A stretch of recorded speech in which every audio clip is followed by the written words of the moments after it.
বাংলাদেশের ইতিহাসে এই বাংলাদেশ আওয়ামী লীগ সরকারের এত অবদান সহজভাবে ধরে নেবেন যে মেট্রো রেল, আপনার যত উন্নয়ন হয়েছে, হাইওয়ে, মাওয়া, স্পেস, কোনো সরকারের আমলে এমন কোনো অবদান হয় নাই। সারা বাংলাদেশের মানুষ শেখ হাসিনা ক্ষমতা থাকলে নিরাপদ থাকে। বাংলাদেশ, শেখ হাসিনা যতদিন বেঁচে থাকবে বাংলাদেশ নিরাপদ থাকবে। শেখ হাসিনা বেঁচে থাকবে না, এই বাংলাদেশের মানুষের জানমাল উন্নয়ন হবে না, মানুষের জানমাল ক্ষতিগ্রস্ত হবে। আর বর্তমানে আমরা যারা যুবলীগ করি সারা বাংলাদেশে, শেখ হাসিনার হাতেই বাংলাদেশ নিরাপদ এবং শেখ হাসিনার হাতে বাংলাদেশ যুবলীগ নিরাপদ।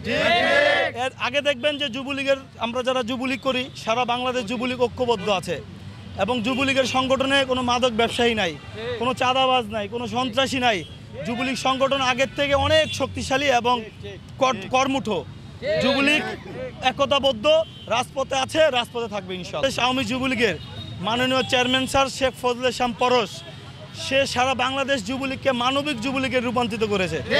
সেই যুবলীগে কোনো রকমের কোনো অরাজকতা নাই, কোনো সন্ত্রাসী নাই, কোনো চাঁদাবাজ নাই, কোনো হাঙ্গামা নাই, জমি দখল নাই, মাদক ব্যবসায়ী নেই। আমরা তাদেরকে প্রত্যাখ্যান করেছি। যুবলীগ সারা বাংলাদেশ মানবিক যুবলীগ হিসাবে রূপান্তরিত করেছেন শেখ ফজলে শাম পরশ স্যার।